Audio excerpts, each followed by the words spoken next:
All right. Welcome Hello. to the Leon Block, everyone.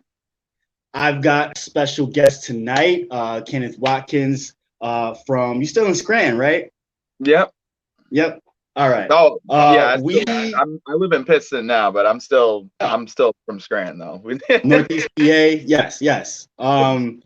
We actually met, I believe, like several years back now. A few years ago when I lived in Scranton, and we worked at Dunkin' Donuts together. And Right.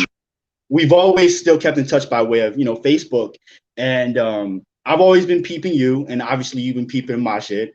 And with everything going on, especially this year, uh, something told me to just hit you up and ask you, if you wanted to be a part of something. And when you jumped at the chance, I was like, you know what? It's meant to be. You know what I mean? Yeah, for And sure. I really, really, really am eager to hear what you have to say.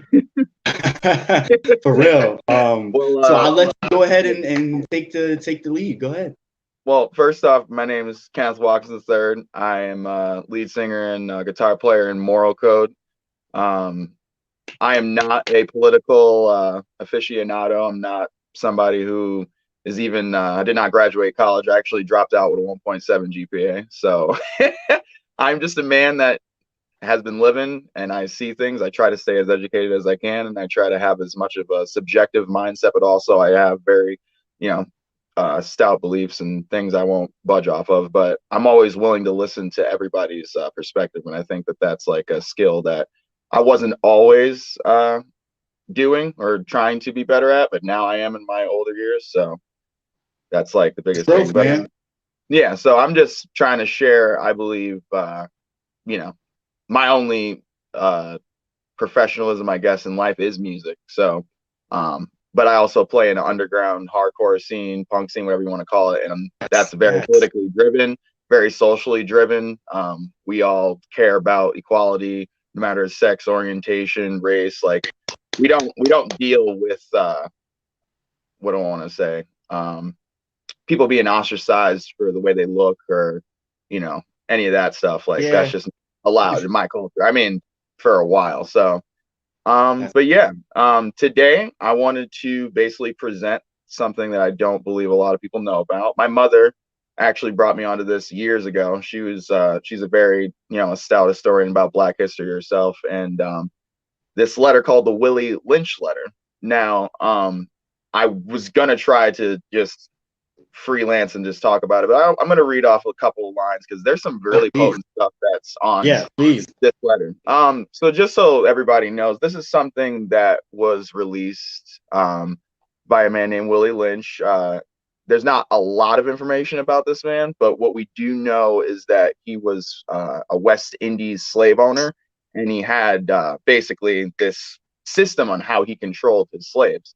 Um, Long story short, he, I guess, travels to America to talk to these people, and he basically states that I've heard about the issues that you've been having keeping, like, the slaves together. He actually reprimanded them about hanging their slaves.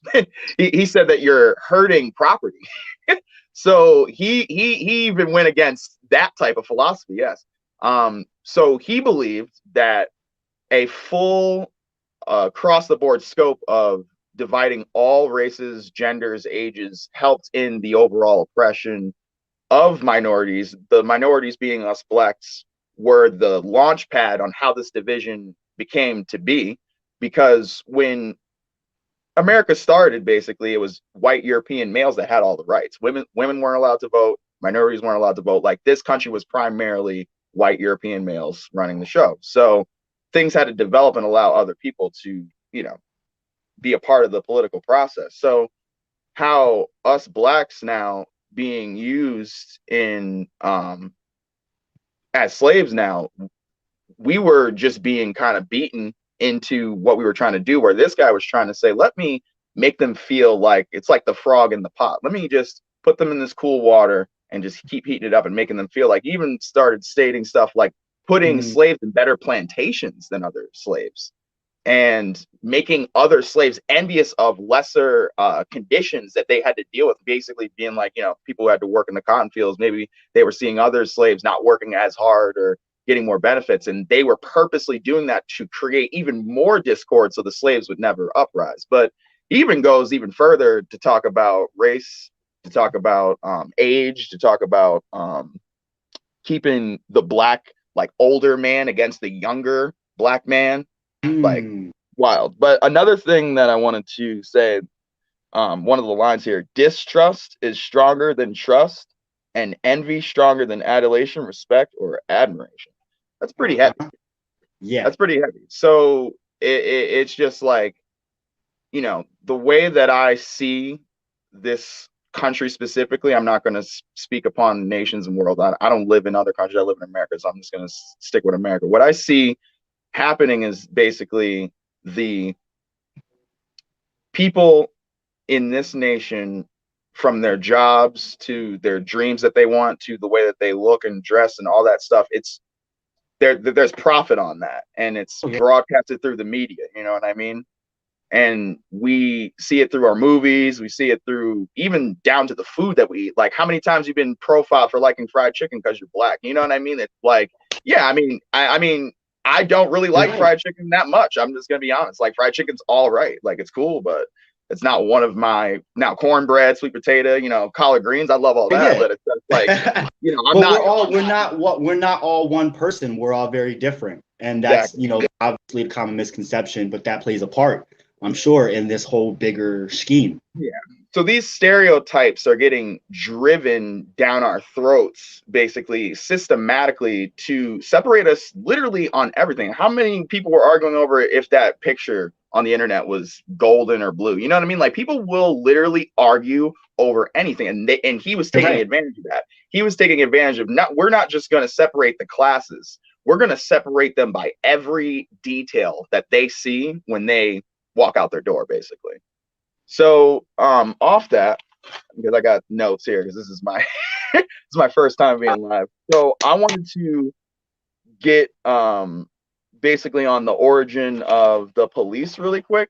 So I just was just thinking, like, okay, where do these people come from? You know what I mean? Like, I'm gonna tell you, like, I never bothered, besides this year, like, once COVID-19 happened and all the time to just sit at home, I was just like, let me just look up all this information just to see what's up. So I found out this year, earlier, like 6 months ago, that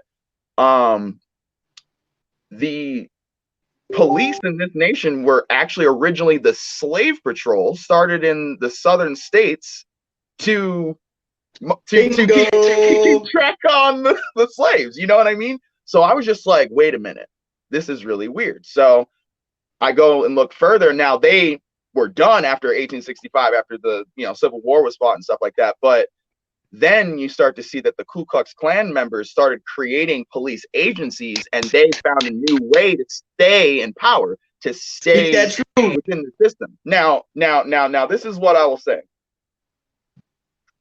This is a really weird analogy, but I was thinking about it. Christmas, right? And the Christmas tree and the ornaments. That's actually a pagan, like, originated, thing. Now, do we chastise people for, doing paganism when they put up Christmas trees and ornaments? Now, some people do in some circles, but most don't. So I'm not saying that things don't evolve. I'm not saying that the police right now as a whole is the slave patrol reincarnated. I'm not saying that. What I am saying is that, how is it that this system that was originally created, how do you get rid of all of that, what do I want to say, like, systemic, like, foundation, like, all of those, like, rules and how they profile people? Like, how do you get rid of all that history and just create a clean slate? I mean, if you look at what they're doing now, I mean, they're basically making money off of crime. I mean, if you look at the New York State police, I'm pretty sure the NYPD just got busted a couple of years ago for distributing drugs in their communities, and there was like a big blowout. I'm pretty sure, they've been doing that for years and years and years, and that's every major city. And some places we can prove it, some places we don't, but it's at least commonly known amongst our communities. So where there's smoke, there's fire. So what I'm saying is that if I see in one case there's police colluding drugs into the community to come back and reap the rewards later, You know what I mean? Like, who's to say that's not happening in a lot of other places? Is it happening universally? I'm not the type to just create blanket statements. I'm not saying that every cop who puts on a uniform is, you know, got to die or whatever the case may be. What I'm saying is that the overall system of the police needs to be examined. The overall system on how these people get hired needs to be completely reformed. I mean, there's memes all over the place about how cops basically have to take less time to become a cop than people have to do hair. You know what I mean? And it's just like, you know, that's what I'm saying is that there needs to be a complete reform of the way that police are handled. And that's basically just from the history of it. They're trying to deny that there's any like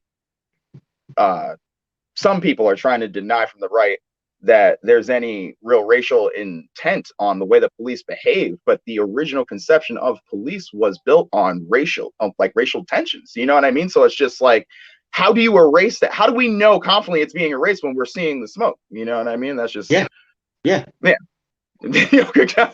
Like I said, I'm just gonna be real here. I have family, and I'm a firm, you know, believer in God. Now, I do have opinions that are very, you know, strict. I'm trying my best not to be as polarizing with my comments. I'm just trying to be, you know, as factual as possible. But like I said, do I personally have friends that are cops? I have one, but do I talk to them? Do I have a beer with them? Do I have a coffee with them? No. But do I hate him? No. I just let them do their thing. I do my thing. You know, I've never, you know, but really also that's because you see them as a human being. You see them for who they are. You don't see the uniform because you personally know them.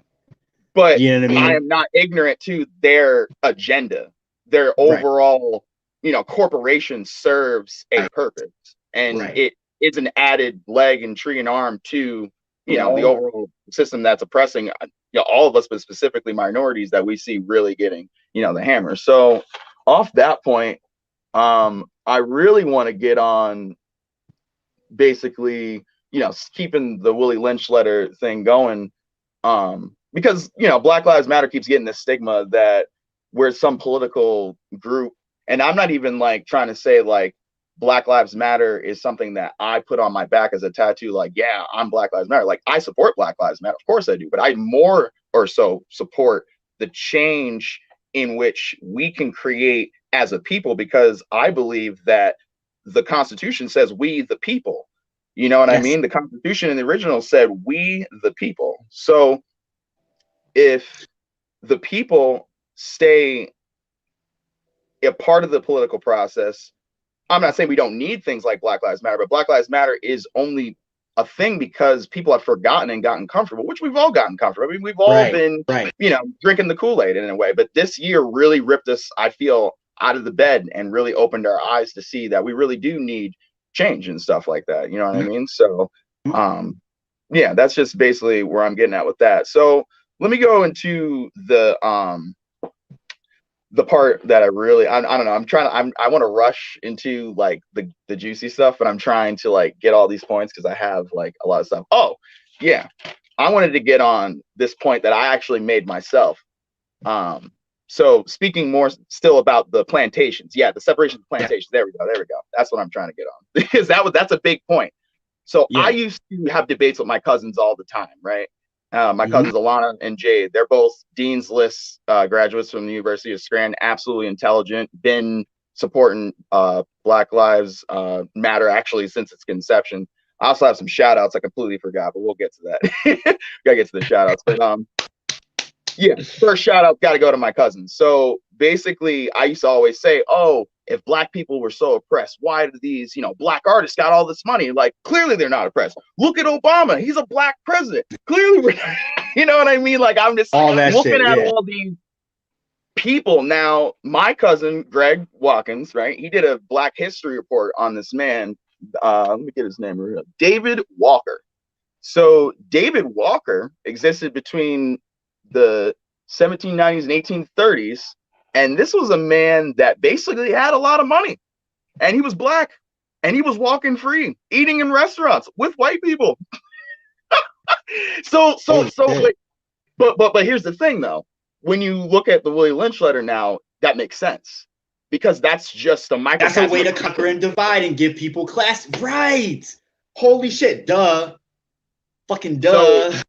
So when Lil Wayne says, oh, my life matters because I have all this money and I'm in a class where I don't need to deal with black oppression anymore. Or the because Beyonce and I'm rich. Jay-Z's, the Ice Cubes, Casey Owens, No, all I'm of them. not saying that they don't deal with their random occasion of racism. Right. Obviously, their skin colors, what it is. But I'm just saying that their mentality on like, I'm good, so the overall people should be good because I'm good, and that's just not reality. Just because you're good, because you've been allotted this money, this power, this position, and name how many of them. Now, mind you, Akon being an exception and some other people being the exception, but name how many of them made like ripples in inner cities, like school books and their classrooms. Like how many people actually now there definitely are. I'm not saying that there isn't, but how many versus the situation?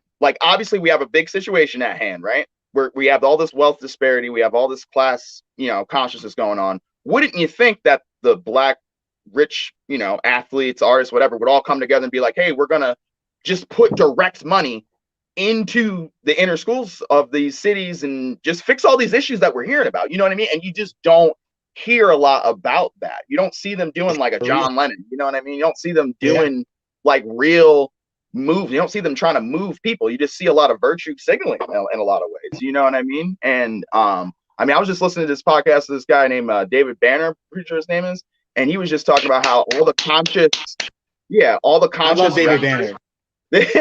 All the conscious rappers that he's seen, basically, they're the people that are basically convoluting in most of the stuff that you would expect the gangsters and the people that are in the streets that get that money to do. You know what I mean? He's seeing more of them convoluting in chaos and things like that than living by their own standards. So it's just like, we're seeing a lot of these people getting these posts, and then it's numbing us being like, oh, well, they got it, so everything must be fine. Well, they're one grain of sand on a whole beach, man. You know what I mean? And it's just I was gonna say they're literally like 1/10 of a 1% of the norm of life for people of color. Because a white cop saved when white people point that out, it's just so infuriating, Yeah, white cop saved Lil Wayne, so Wayne takes that as his personal situation, so he doesn't have bias against cops because a white cop saved his life. And we get that for you, specifically for you, yes. But for the rest of the sand, on the beach, I don't know if that's like always the case. Exactly. Now, like I said, have I personally ever dealt with police? I'm just gonna say like I said, God has had his hand on me, and there's been situations where I should have dealt with stuff and I never did, you know what I mean? And I can't take any credit for that. Like God just had his hand over me. So that's just really what it is. But I have when it comes to I'm gonna stop you right there, because when it comes to the Willie Lynch letter, you also have to look at complexion and how that plays a part in things too, and the way that police are trained in a lot of places are literally trained to look at black people, dark-skinned black people, as a threat, right, automatically, just because they're dark-skinned. So acknowledging that we all have different privileges, even me as a male, as identifying as a male, I have different privileges or more perceived privileges as a woman or a woman of color even, and I think that plays a part in it too. Just thinking about this in the grander scope of things. Like, I had to stop you, but go ahead. No, totally. I mean, this is your show. You gotta talk too. Don't let me talk. But I totally hear what you're saying, and that's that other thing too, is just like any way that they can divide us, any little way. You wear your hair like this, you wear your shoes like that. You know what I mean? It's literally down to that. So, all right. Am I going to rush into this? I really want to rush into this. Okay. Yeah, we can rush into this. So I see this like storm brewing right now.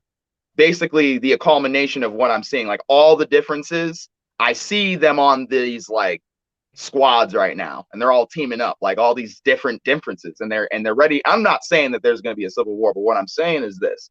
So I did some spying. We might as well say that without saying it. I'm not going to speak doom and gloom, but I'm going to say this. I did some spying for the past 6-7 months. I work at a chemicals and adhesives factory in Pittston, and I am blessed with labeling tens of thousands of buckets, basically, and pails. And I just sit back there and I just put labels on buckets and handles all day. Not every day. What? I used to work at a place like that in Pittston. Yeah. And all Really? night long, that's what I did. No, I don't do that every day. That's just like sometimes, or because no one else wants to sit back there and make all those buckets besides me, because I'm a weirdo. So I just I just make all these buckets basically, and I listen to the radio, right? And one day I was listening, and then I heard these people talking. I'm like, I did not turn the station on. Like I was listening to music, and then I was like, let me just leave it on. And then it was like talk radio. I was like, all right, whatever, let's just hear it. I get to noon, I hear this old like Grinch sounding dude, right? God love his soul though. He's funny. But Rush Limbaugh, my dude. Oh, boy. Oh, like I said, God bless his soul, because this man, like, I'm not saying that he is accredited to any murders in this country, but with the things that he has been saying about Black Lives Matter, basically this man has came out and just blatantly said we're a Marxist terrorist group, quote unquote. He has also said that we are another hand to the Democratic Party. So he's saying that the people who are trying to create consciousness around police brutality and like minorities getting like a better treatment in society, he's trying to correlate that to basically a Democratic plot and strategy for takeover, basically. Like we're trying to take over. So when we tore down the Jim Crow statues that were originally put up to oppress blacks after the Civil War, just to remind you ain't free still, right? Those statues, when they went down, we're tearing down American history, right? It's wild, man. It's wild. And dude, the people that call into that show, now you could be a fan of somebody. We're all fans of everybody. What Leslie's saying, that's true. If they can convict us as terrorists, they can strip us of all our rights. And there you go. That's what happened to us here in Lancaster when our friends got charged with $1 million bail. They charged them as terrorists, but because of how crazy it was, I mean, we got national attention and things. They got off. There was just a rally that happened, I believe, in DC a week ago, where there was like tens of thousands of Trump supporters. I believe some of them were armed. Don't quote me, but yeah, I did hear about they that. They were all basically writing about the election, which we're gonna get to that. That's later, but yeah, like I didn't really hear Fox News call any of those people terrorists or anything like that, but because it fits their narrative, it fits their agenda, what they're trying to do, you know what I mean? But like I said, that's another conversation. We'll get to that. But more so what we're talking about here is like, when this man gets on the radio, like he is just blatantly just making very outlandish statements about the country. And then when he talks about Donald Trump and America, he puts on, like, he drinks this Kool-Aid, man. And it's like, I guess the sweetest Kool-Aid I've ever heard, because like Trump is like the hero that's setting us all free. And America is this like beautiful nation that has never had any blemishes. And we are the like pillars of the truth. And it's like he put on the cape and he's like Captain America. It's crazy. You know what I mean? And it's just like, you could be happy about your country, but when you're feeding these people, that basically Donald Trump's your hero and these people are trying to destroy your hero, what does that sound like? It sounds like you're creating conflict, doesn't it? But when these people call in and they're talking about conflict, because some of these callers, they're literally like, I'm going to defend my country. And he'll back up. He'll backtrack real fast. He'd be like, oh, wait. But it's just like, just 3 months ago, I just heard you say that they're taking away the country. You just said that we're taking away the country from you, but now these people want to take it back, and now you're backing up. You know what I mean? It's some weird stuff going on. So I've been listening to that for the past 6 months, and dude, when I tell you, from Tucker Carlson to even Donald Trump himself, like a lot of the things that they're saying come from Rush Limbaugh. They come from that from that guy. A lot of his talking points. You'll hear, like, I didn't even start hearing Tucker Carlson. Actually, you didn't even hear anybody even call these people Marxists until Rush Limbaugh was saying that, which, by the way, Karl Marx, being a German philosopher who had a problem with capitalism for moral, reasons, he just thought that basically capitalism was like, unhealthy for the soul and the mind, and he believed in like a utopian, so which basically was communism. You can't have a system like that, because the one thing that capitalism gives people like me and you is the opportunity to raise our social level, not just our money level, right? So like in his society, government would have been too powerful with the bourgeoisie just basically having all this control. And it's just like, ultimately, you just end up with a dictatorship because you don't have a balance of powers, because you just basically eliminated all these people from basically being a part of that conversation. Where in America, you can be living out of your trunk, and then 10, 20 years, you could be our next senator. So in our country, we just have a different dynamic in capitalism, which, I support, and I support democracy. But at the end of the day, it's like, these people on the Black Lives Matter statement, yeah, they do have that we're a Marxist organization. But guess what? How many of the, let me see, 30 million people, 26 million people actually even like pay attention to that? You know what I mean? Like, there's no established leadership in Black Lives Matter. We are the established leadership in Black Lives Matter. When we speak and we want to create change, we do that. So it's just like, I don't necessarily, I hear that a lot. Like, that's a big talking point by the right. They always want to be like, oh, Marxist terrorist group. And it's just like, dude, that's not what all of us. When I was in Carbondale protesting, nobody was talking about that. Actually, there was people who were trying to hoot and holler at the police, and we basically, sorry, I'm looking at these comments. We basically shut them down, and all us Black people shut them down, because it's like, that's not why we're here right now. We're trying to have a conversation right here. We get it that you have a problem with the police, and the people who want to say ACAB, I do not say a word against you. I really don't. I can't. There's been too much that police have done for me to ever stand in the way of ever stopping it. And like I said, for my scene, there's a lot of people that believe that. But for me personally, it's just like how we're going to create long-lasting change. Yes, we do need confrontation, because we have no change without confrontation, but it doesn't always need to end up in blood. I mean, it is 2020. Technology is out of this world. We can communicate like we're doing right now. You know what I mean? Like, what an age where we can literally talk. I'm a nobody. You know what I mean? Like, I'm a somebody to the people that matter, but I'm not anybody that. But check this. I think part of it has to do with deprogramming and reprogramming. Like, they do that with us all the time. So why can't they do it? Like, if we wanted to do it, I should say, we could reprogram them, detrain them, and retrain them for the way that we think that they should be treating us.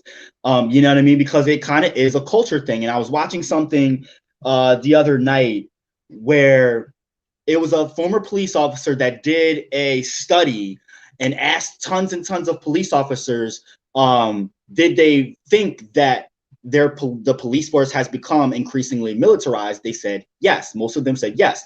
Then he asked if they felt like it scared citizens, and they said yes. And then he asked if it made them feel powerful, and they all said yes. So it basically, he concluded that they know they're big, they know they're powerful, they know that they harm citizens, but they don't care. Well, a part of that is because they're protected by qualified immunity, which, once again, I am not a political aficionado, and I'm not going to claim I know all the ins and outs of government and politics. But what I do know is that people that are so heavily involved with domestic issues, basically, like, they're the people that patrol the streets, like, they're talking to civilians. Like, the people who have qualified immunity, most of those other occupations, they're not really dealing with the population on a day-to-day basis. They're dealing with they're overruling the population. Police are sometimes partying with people on their days off. You know what I mean? Most of the time they're partying with people on their days off, not a cop. You know what I mean? Like, yeah, politicians are doing that too, but how much more are police colluding with the community they're policing versus the other people who have qualified immunity? And that's my issue, is that how do you have these people who are so tight, like, they're involved in all this mud with these people, yet they can be protected just like a judge, just like, a senator, and they can't be held accountable to the same situation, but they're loopholing it. And we've seen them throughout history loopholing it. You know what I mean? When a police officer gets fired for doing any kind of, like, unnecessary, violence or whatever the case may be, he's hired months later at another precinct, and you just never hear about it. You know what I mean? These people just keep rotating. They don't ever get, there's no dishonorable discharge for policemen, as far as I know. So it's just like, these people just keep getting rotated, and it's like the problem never stops, because these people just continue. Like, some of these people aren't even racist. They're just psychos. You know what I mean? Like, I'll even go there. They're just literally, like, unfortunately, they have a mental problem, and they were bullied in high school. It's the classic case. They want to inflict their insecurities on society as they police us. And that's just, I'm not speaking for all of them, but that's a lot of them. You know what I mean? So it's just like, that's like my point basically on that, where, what Russia's doing and what all these news stations are doing is they're fueling this anger when they're telling the public that it's us fueling the anger, right? They're telling them that it's we're doing this because they're doing this. We're Right. mobilizing because they're mobilizing, and that's a really funny tactic when you've pushed people over the edge and now they're reacting, and now you want to be like, oh well, now you're reacting. Now it's like, you know what I mean? It's How a many huge times? gaslight. Yeah, exactly. You know what I mean? And that's just, once again, it's all stems back to this really complex system of divide and conquer. It's like a chess game, and you know what I mean. And I blame both parties. Like when the Democrats came out and they were like bowing in the African artwork, I was just like, guys, like, can we get some like are we believing passed? this right now? You know what I mean? Like, can we get some laws passed? Like, I don't care about the virtue signaling. Like, I want to see like things change, bro. Right. Like, I don't care about you trying, like, the Aunt Jemima name change, like all that stuff. It's like, no. It's like, no, I'm not feeling that. So, all right, let's see what the next talking point is real quick. So yeah, so playing off of Rush, let's continue on. Yeah, they do want to have control. So it is true now, because I'm always, willing to give credit where credit's due. Trump did win in a historical fashion this season in the election, the minority vote, and he also got in history, right? The most Republican votes, I believe, since 1960. But let me explain to you why. So I can guarantee you, and this is not 100%, but I can guarantee you 99% of the African Americans in this country, why they say that they appreciate Trump is because of money. The conversation will always root back to money, even if it's about something else. It will always come back to money, right? So this guy, now his name is hard to pronounce, but it's called Rich Dad Poor Dad, I believe is his chat, and his name is Robert. Where is his name? Robert Yawasaki or something like that. Yeah, I'm terrible with names. But I'm sorry, what? Cultural appropriation to the extreme. Yes. But so basically this guy, his channel, Rich Dad Poor Dad, his first name's Robert. He's a economic specialist, right? And he makes some pretty outlandish comments about the economy, like saying, like, if you have a job, you're a loser, and like basically like investing in stocks is a waste of time. He has some pretty wild stuff. There's even some people that think he's a fraud, but Donald Trump actually was on his show in 2009, and they were talking. You know what the topic piece they were talking about? How you can make debt and liabilities make you money. I swear, I kid you not, brother. I kid you not. So are people happy that Donald Trump is a mastermind in manipulating our economy? Like, I'm not surprised, put it that way. But here's the thing, though, and this is not throwing shade. This is just public knowledge. The Atlantic City casino era, I believe it was in the 1980s. Donald Trump bought a lot of casinos, and they all failed, right? And everybody made fun of him. They were like, "Yo, Donald Trump is, a sham, like all his bankruptcies, blah, blah, blah, blah, blah." So when you file, now this is just from this Rich Dad, Poor Dad podcast, what I'm listening from them. So basically what they were trying to say is, like, if you know how to manipulate debt, and in some ways there's ways to get out of paying your federal tax on bankrupted businesses once you write off as a tax write-off, right? So go ahead. Go ahead. I was gonna say, with Trump specifically, I think it was like a 5 to 7 year period. He had more debt than anyone in the world combined, like anyone in the world combined. So that was part of why they pardoned him, was because there was no way that he was going to get out of that.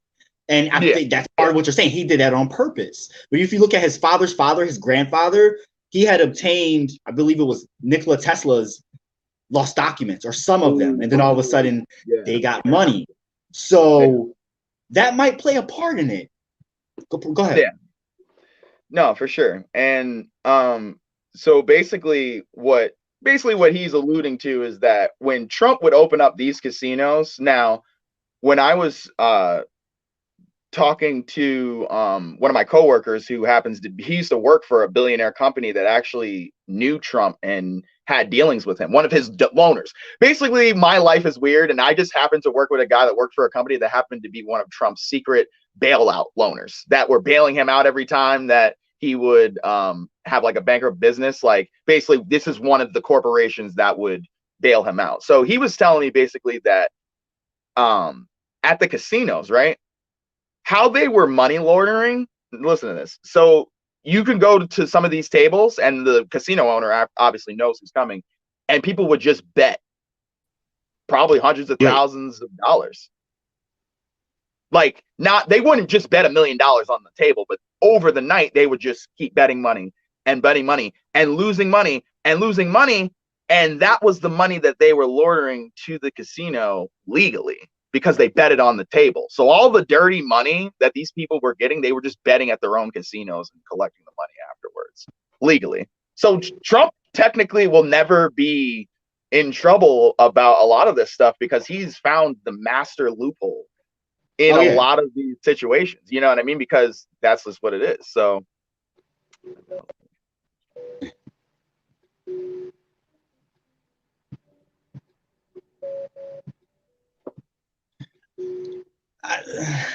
I think that could go both ways, but yeah.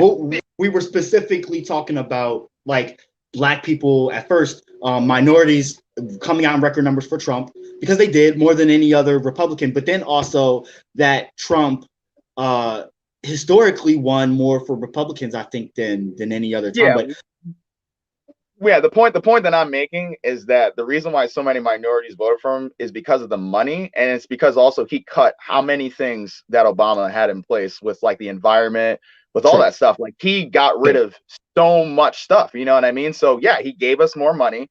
He deported a lot of people, which gave more jobs back. True. But you know what's so funny about that too? And another thing that people don't want to talk about is one of my buddies who worked at a meat factory. It was like a meat locker in Scranton. It's right next to the I believe it's the Steamtown Mall. And he said and he said that the Mexicans that got deported out of that factory got replaced with, you know, the American workers. And he literally said that the place is like terrible now. Like, nobody's doing the job. You know what I mean? And I'm not saying that that makes a case for illegal immigration, but it's just like, you know, when you've done all this stuff, right, and you've given us the money and we have all of it, like, we're happy now. Like, you know what I mean? Like, money is the root of our happiness. Like, that's just really what I'm asking is, like, aren't we going to look at the fact that this man has fanned the flames of division, whether or not he is racist or not? I don't know the man, but what I can tell you is when you are asked when it calls, like, you know, a hand it to you question that politicians get, like when he was having that debate with Biden, and Chris Wallace literally was like, Trump, here's the T-ball, Trump. I'm going to put it right here. All I need you to do is just hit it off the tee. You're good, right?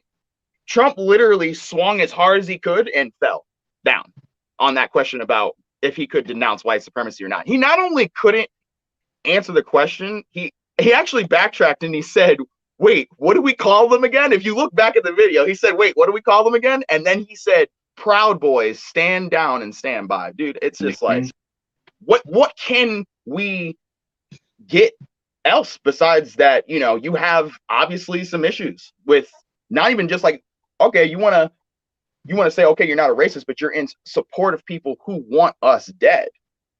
And I'm not saying Proud Boys want us dead. I'm saying the white supremacists that he specifically said. He said, do you denounce white supremacy? We all know what white supremacy is. You know what I mean? He couldn't denounce it. He had to deflect and say something else. So it's just like, you know, I'm not out here to try to demonize anybody, but what I'm saying is that when we have leadership, we have to have accountability too. And it's like, me, myself, that's why I'm taking personally time away from social media to reflect on my life. Because for me, it's like, you know, I get all this information and I'm just, you know, a guy who works my job. I've never received a single cent from the government since this whole thing has happened. I've never received a single cent from the government, period. I just work.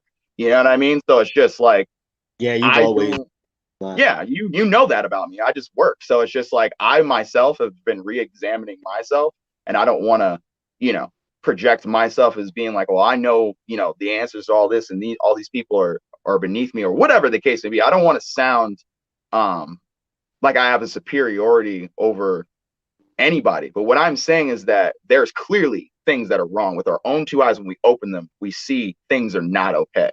And the reason why they're not okay, which stems back to our original point, is that we have people who don't even know that they're playing a hand in the Willie Lynch letter. They don't even know that they're a pawn on the chessboard that's being traveled along. And if they do know, they're willing puppets to fund this. And it's up to us as the people to dissect that. I don't want people not having family members because one's Republican and one's Democrat. I want them to actually be able to have a conversation, be like, are you a human? Do you care about human life? Do you care about like your brother, your sister? Like, you know what I mean? Like, there are people that we need to love and care about. Like, COVID-19 has totally brought that to my attention about, because I've been talking all year. I was just like, oh, when it was 120,000, I was the same. I was now I'd be like, oh, whatever. Like, and that's just we all were for the most part.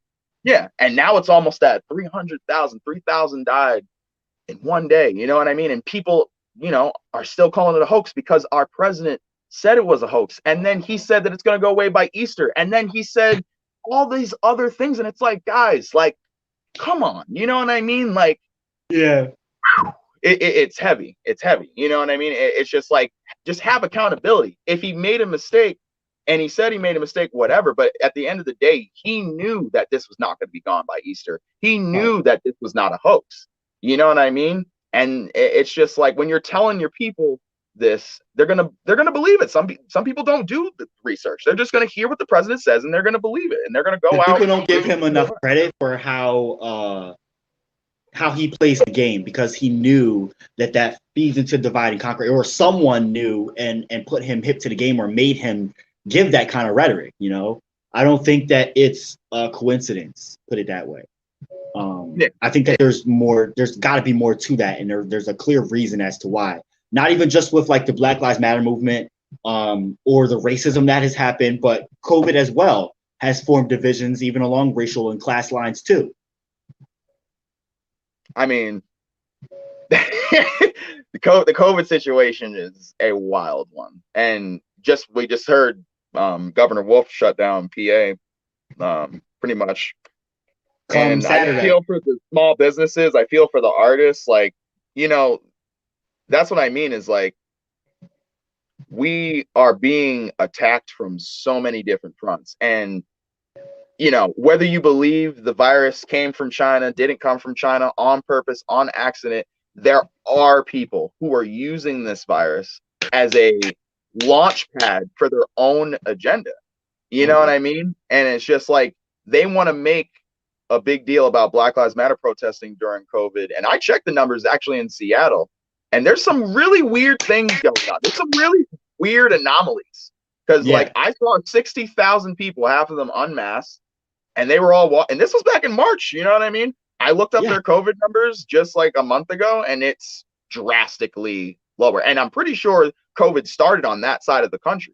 So how is it that COVID started on that side of the country? You have an autonomous zone. You have all this stuff going on where people are not social distancing. They're basically doing a scientific project on if they survive COVID or not. And it's like, those numbers are low, but yet in other states, they're skyrocketing.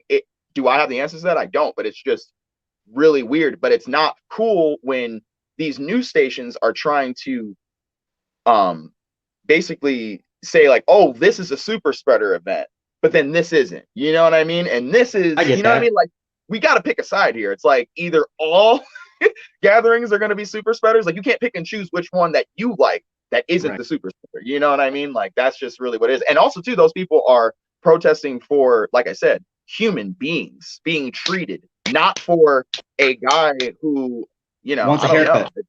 Yeah, you're literally like, for the election, for instance, because this is something else I wanted to get on, because there's a lot of people crying election fraud, and there is some very interesting election anomalies that are happening, especially in the swing states. But this is what I'll say: one, rigged elections aren't anything new in America. That is not an excuse, but it's just like, in 2020, people discover things and they feel like they discovered fire for the first time. You know what I mean? And it's just like, this is not anything new. You know what I mean? And like, now it's like, oh, we're going to release the dirt on each other. Now I see the Democrats and Republicans basically being like, oh, now we're just going to release dirt on each other and try to, you know, basically use dirt that we know we've done too, but we're going to make you look worse about it than I'm going to look worse about it. You know what I mean? Like with like with the Russian collusions and all that stuff, like, you know. But this is it's become their tactic, and we're used to it, but their followers still are not hip to it. Yeah, like there's been quote unquote no proof that Trump, you know, had anything with Russia, but then, you know, you have all this like really nice rhetoric towards Putin that, I mean, my friend told me this is the nicest we've been to Russia in like 60 years or something like that. You know what I mean? Like we've had a very uncomfortably nice relationship with Putin and with Russia, you know what I mean?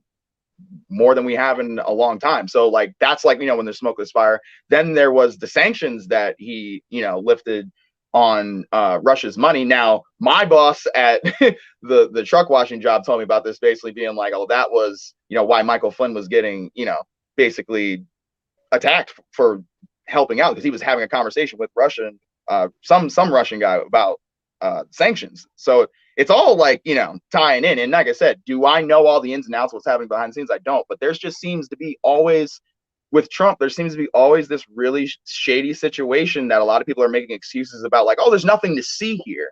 And it's just like, but we keep seeing things like the wall, for instance, and that guy getting arrested for the wall, the guy getting arrested for the wall and the money laundering through that situation. And then there was just a report in the New York Times of whistleblowers about Mexican guards being armed, that they were like, they're from Mexico, like not like, you know, American Mexicans, like they're Mexican guards that they are just like paying to just fill the holes, because there's like people getting in the wall still because they didn't build it right, or whatever the case would be. It's some weird whistleblowing situation. So there's just, once again, smoke. I'm not saying there's fire. I can't give you the fire, but I'm saying there's about a smoke that I can't see anymore. You know what I mean? There's so much smoke I can't see anymore. You know what I mean? And it's just like, how much longer are we going to look at these political figures and put so much emphasis in their existence? Like, nobody should be this about a political representative. You shouldn't be. What happened to us governing ourselves? You know what I mean? And this is why they're allowed to, you know, discriminate. That's why they get away with it. Yeah, and this is why they're able to discriminate minorities the way that they do. This is the reason why we're even here having this conversation. You know what I mean? Because there's not people holding accountability, and the people that are praising these leaders of ours, they don't even have accountability either. So there's no accountability anywhere. Nobody's taken any stance anywhere. Like, how many police stations across America were like, hey, we're going to do better for the community? Like, make a public statement, like whether you get hate or love. Like, how many of them actually went out and just be like, we're not like them? I'll tell you what, in Kansas City, I heard about a Black Lives Matter protest happening, and there was no issues there, and that's a big city. You know what I mean? So there's not police that are trying, you know what I mean? But it's like, most of them won't. Why? Because it works against their agenda, because it takes away from their money. They need the crime.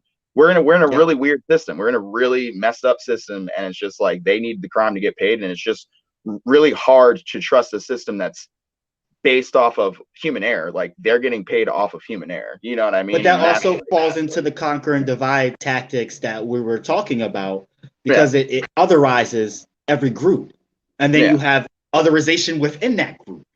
And so even if different people, or overall most people, want to change something, they feel that they're at a loss of doing something about it. Yeah, and I'm not saying that police shouldn't be there, because in the animal kingdom, guess what? You take away the police, then the criminals who don't care about Black lives, no lives, they're just criminals that want to kill, you know, steal and destroy.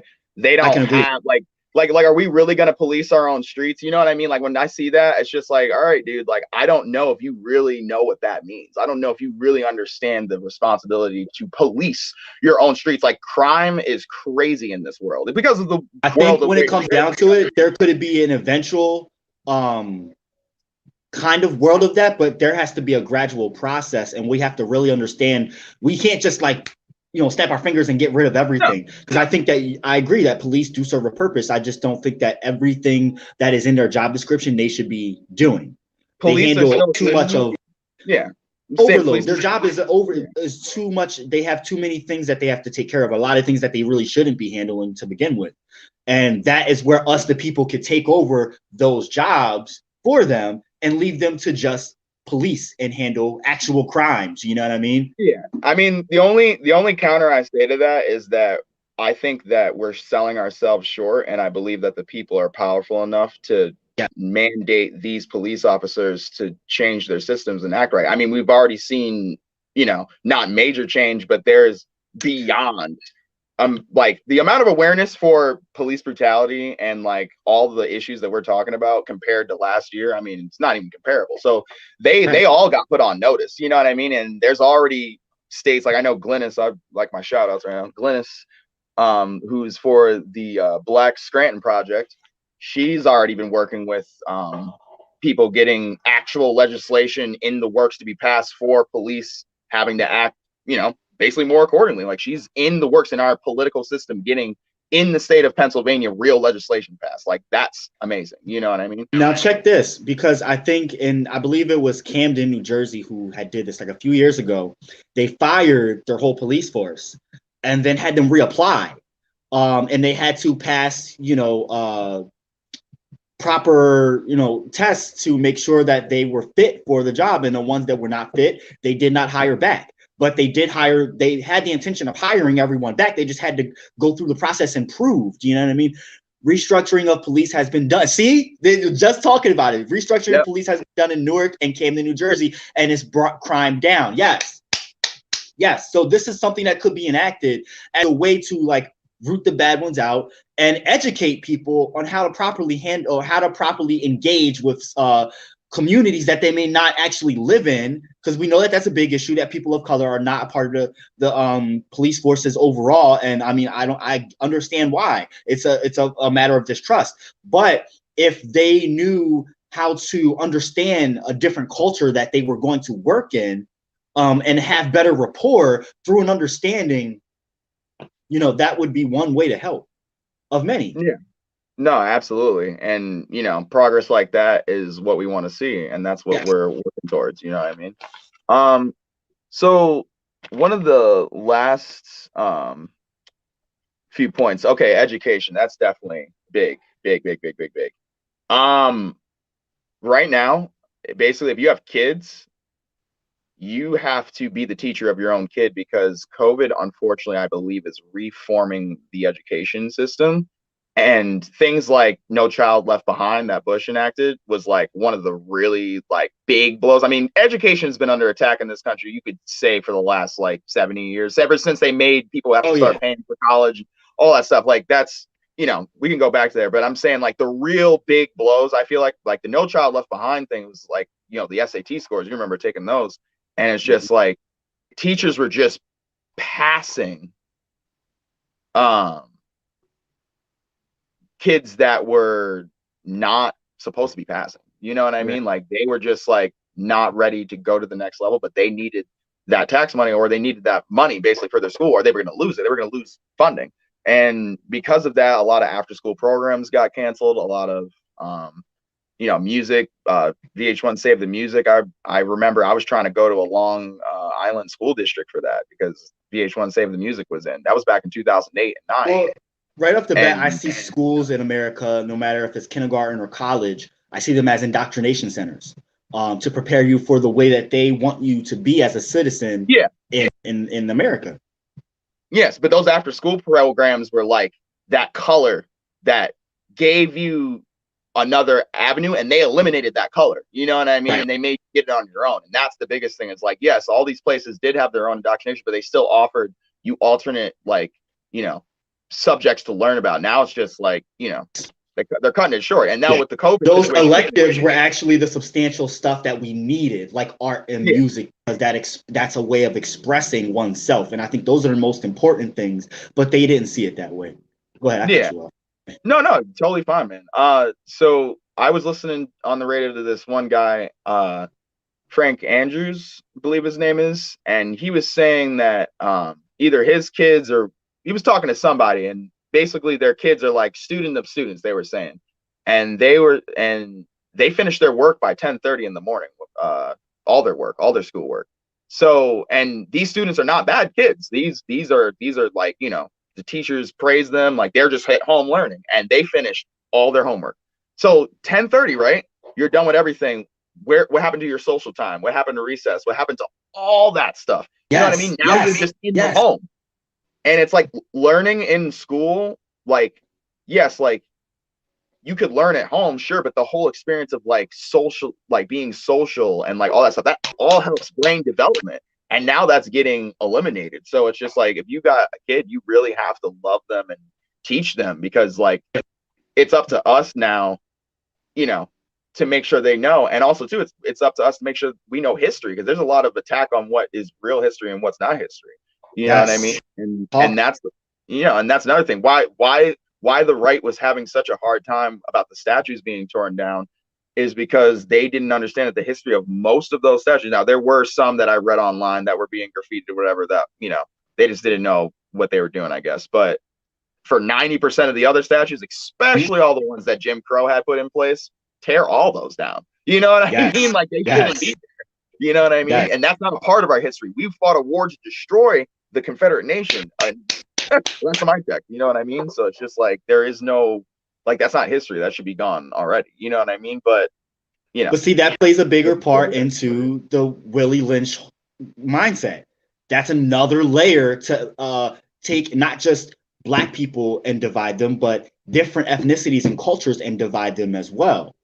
Because one people are taught one thing and kept in the dark about all of our actual history, and us, because we've been through the struggle and the pain and being told generation by generation and handed this information down, and along with the trauma, we know a big deal of the history, or a big part of it. Even though we may not be taught everything, we feel it with our pain and everything that we go through. These white people don't. And not to mention that you got the physical segregation on top of it.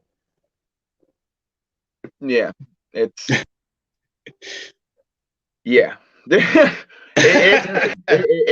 I'm just like, there's a lot, you know, and there's a lot to digest in this world. There's a lot to digest in this reality as far as how much is coming at us. And so, like, my main point of why, you know, I made sure we had the lens of the Willie Lynch letter is because we need to start seeing each other more than the oppressor. I feel like so much attention is on the oppressor and what the oppressor is doing, and we should have knowledge of what the oppressor is doing, but we forget.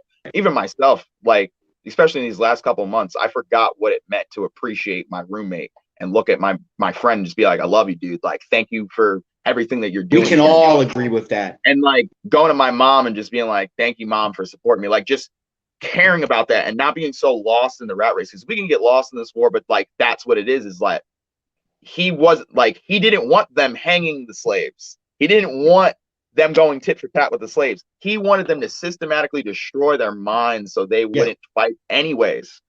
And us as a society, they want us to constantly hang on by a thread. Why do you think we haven't gotten a stimulus package or this, that, and the third? Oh, wait, hold on a second. I lied. I did get money from the government. It was the 1,200 check. I forgot completely about that. Oh yeah, no, I did. Oh, I got the stimulus check. Okay, they got me there, right? Mad love to you too. Yeah, for sure. That is a good point. Yeah. So just closing out, I gotta give some shout outs real quick. Yeah. Marcus Green on the Paradigm Shift. That's my boy. His channel is powerful, same type of topics that we're talking about. Send me some info. I'll rep these people, yeah. For real. Yeah. Savannah Drummond, who is a part of Creating Change, she just did. I know them. Yeah, she just did. They're freaking awesome. I did a protest with her in Carbondale, sweet girl. And I already gave a shout out to Glennis for the Black Scranton Project. And I definitely got to give, like I said, a shout out to my cousins, Alana and Jade, because I swear, if you heard me like 4 or 5 years ago talk to them in the kitchen, you'd be like, this Uncle Tom right now. Because I didn't get it. You know what I mean? I didn't get it. Like, dude, it's so funny too. I forgot to talk about this. So like, yeah, when Black Lives Matter first started, I believe it was the Eric Garner case in New York City. Was that his name? Who got choked out? Well, I think I it was believe no, so. it was in Missouri was when it started. The one in Missouri, and I can't remember his No, name. I'm God. saying when the first I Can't Breathe in New York City when you're Yes, selling Eric Garner. cigarettes, Eric Yeah. Garner. Okay, yeah, Yeah. making sure. So when that happened, right? That's when Black Lives Matter really took off. That's when You're right. everybody was like, you know what I mean? Like that was it. And then Yeah. I started seeing All Lives Matter, right? It was a commercial. I saw like sports athletes though saying this, right? I swear on my life, there was a commercial that said All Lives Matter. I kid you not. Someone's got to find this because I'm telling you, it came out. And then I thought to myself, and I'm just like, well, that's an interesting take on everything. You know what I mean? Like, I'm naive. Like, I think the best about everything. I'm like, oh, well, maybe they are trying to create more consciousness about all lives mattering because they're seeing that Black lives need to matter. We all need to matter. Yeah, like maybe we're all working out. And then I started to see what, like, basically, like, the all lives matter counterintuitive, like, thing was stating. And I'm just like, dude, like, we can't even unite on this right now. Like, what? Like, this man got choked to death. An illegal move on a man selling contraband outside of a, like, come on, you're gonna choke him out to death for selling cigarettes, man? Like, you know what I mean? And then there's people, and then people were so offended by the words Black Lives Matter, they had to create a counter argument.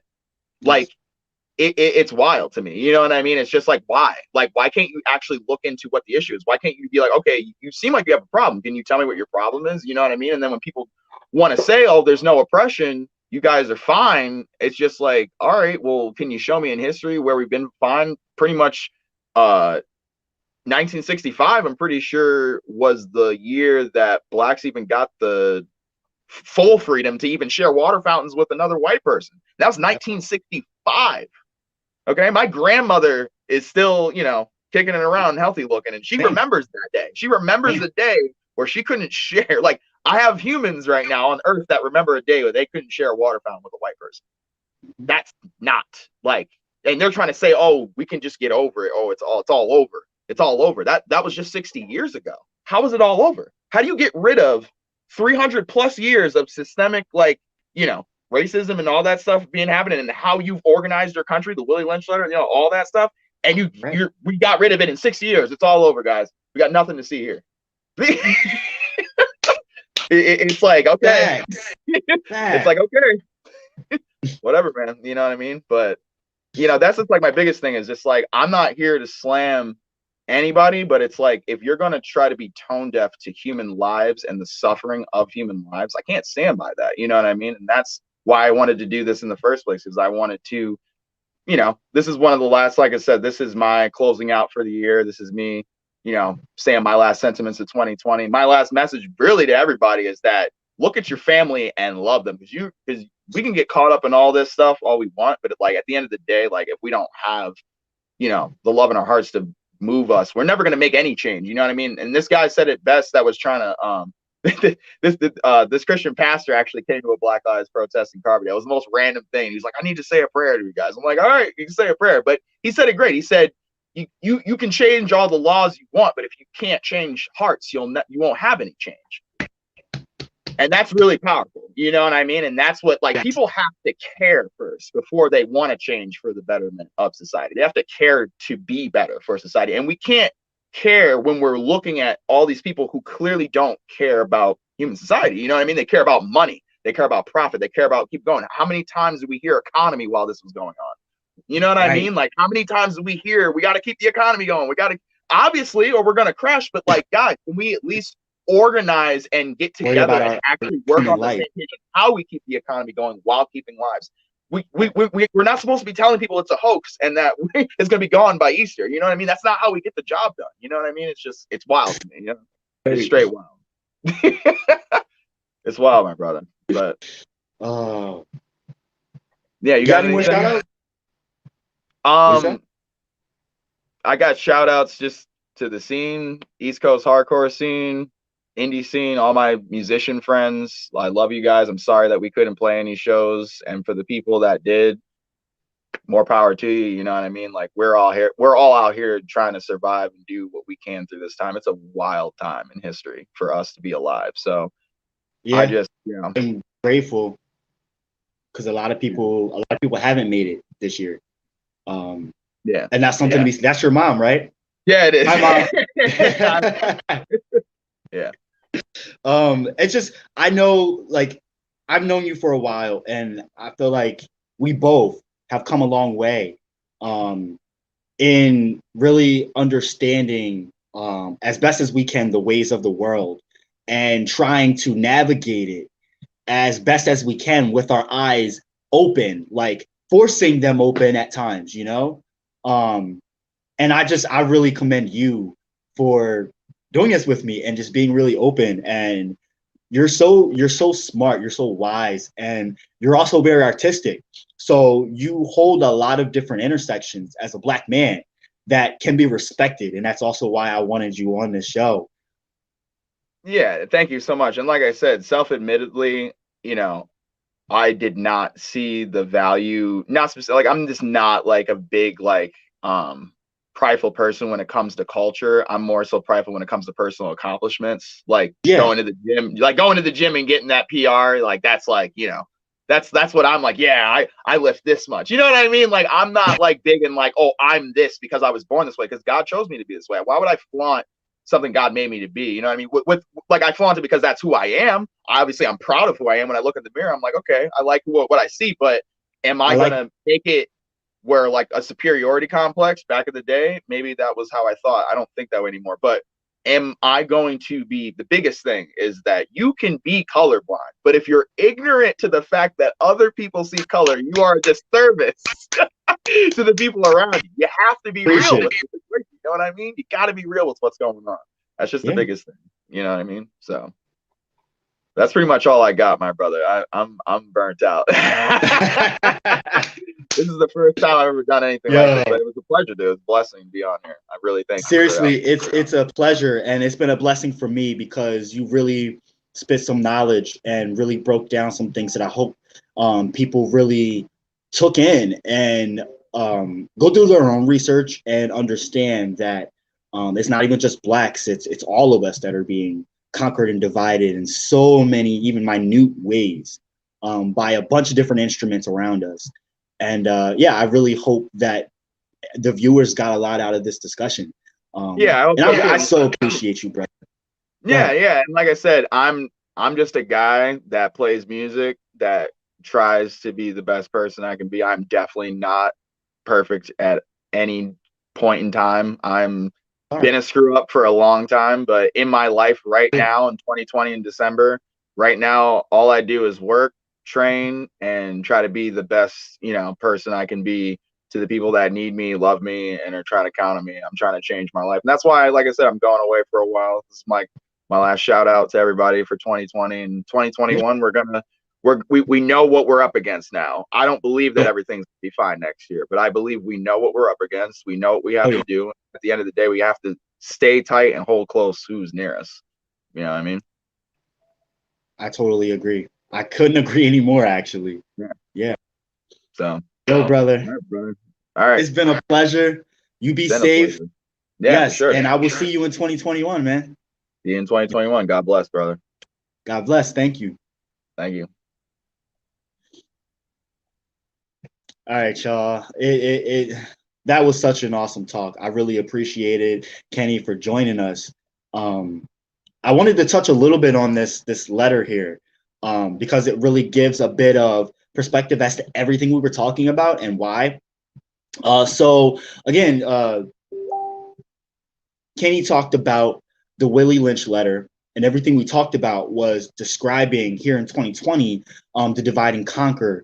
And this was made in 1712. All right, it was a letter that Willie Lynch wrote. Is also where the term lynching was derived from, which was his last name, and it's called Willie Lynch letter, The Making of a Slave. And it was a speech that he gave on the bank of the James River in Virginia, again in 1712. And as Kenny said, he was a British slave owner in the West Indies. He came to America to teach his methods of slave owners there. And so the letter goes like this, and I'm just going to break it down so you get a full idea. It's interesting stuff. Gentlemen, I greet you here on the bank of the James River in the year of our Lord 1712. First, I shall thank you, the gentlemen of the colony of Virginia, for bringing me here. I am here to help you solve some of your problems with slaves. Your invitation reached me on the modest plantation in the West Indies, where I have experimented with some of the newest and still the oldest methods of control for slaves. Ancient Rome would envy us if my program is implemented. As our boat sailed south on the James River, named for our illustrious king, whose version of the Bible we cherish, I saw enough to know that your problem is not unique. While Rome used cords of wood as crossings for standing human bodies along its highways in great numbers, you are here using the tree and the rope on occasions. I caught the whiff of a dead slave hanging from a tree a couple miles back. You are not only losing valuable stock by hangings, you are having uprisings. Slaves are running away. Your crops are sometimes left in the fields too long for maximum profit. You suffer occasional fires. Your animals are killed. Gentlemen, your animals are killed. Gentlemen, you know what your problems are. I do not need to elaborate. I am not here to enumerate your problems. I am here to introduce you to a method of solving them. In my bag here, I have foolproof method for controlling your black slaves. I guarantee every one of you that if installed correctly, it will control the slaves for at least 300 years. My method is simple. Any member of your family or your overseer can use it. I have outlined a number of differences among the slaves, and I take these differences and make them bigger. I use fear, distrust, and envy for control purposes. These methods have worked on my modest plantation in the West Indies, and it will work throughout the South. Take this simple little list of differences and think about them. On the top of my list is age, but there's only but there is only because it starts with an A. The second is color or shade. There is intelligence, size, sex, sizes of plantations, status on plantations, attitude of owners, whether the slaves live in a valley, on a hill, east, west, north, south, have fine hair, coarse hair, or is tall or short. Now that you have a list of differences, I shall give you an outline of action. But before that, I shall assure you that this trust is stronger than trust and envy, stronger than adulation, respect, or admiration. The black slaves, after receiving this indoctrination, shall carry on and will become self-refueling and self-regenerating for hundreds of years, maybe thousands. Don't forget, you must pitch the old black male versus the young black male, and the young black male against the old black male. You must use the dark-skinned slaves versus the light-skinned slaves, and the light-skinned slaves versus the dark-skinned slaves. You must use the female versus the male, and the male versus the female. You must also have white servants as overseers who distrust all blacks, but it is necessary that your slaves trust and depend on us. They must love, respect, and trust only us. Gentlemen, these kits are your keys to control. Use them, have your wives and children use them, never miss an opportunity. If used intensely for 1 year, the slaves themselves will remain perpetually distrustful. And then they go into talking about making a slave, cardinal principles for making a Negro. Both must be broken and tied together for orderly production. For orderly future, special and particular attention must be paid to the female and the youngest offspring. Both must be crossbred to produce a variety and division of labor. Both must be taught to respond in a peculiar new language. Psychological and physical instruction of containment must be created for both. We hold the 6 cardinal principles as truth to be self-evident based upon following the discourse concerning the economics of breaking and tying the horse and the nigger together, all inclusive of the 6 principles laid down above. So then they talk about keeping the body, taking the mind. You must keep your eye and thoughts on the female and the offspring for future generations, but concentrate on early years of development. If you break the mother, she will break the offspring. Then you talk about the Negro marriage, possible interloping negatives, controlled language, crossbreeding completed for further severance from their original beginning. We must completely annihilate the mother tongue of both the new nigger and the new mule, and institute a new language that involves the new life's work of both. You know, language is a peculiar institution. It leads to the heart of the people. The more a foreigner knows about the language of another country, the more he is able to move through all levels of that society. Therefore, if the foreigner is an enemy of the country, to the extent that he knows the body of the language, to that extent is the country vulnerable to attack or invasion of foreign culture. For example, if you take a slave, if you teach him about all of your language, he will know all your secrets, and then he is no more a slave, for you can't fool him any longer. And being a fool is one of the basic ingredients of any incident to the maintenance of slavery of the slavery system.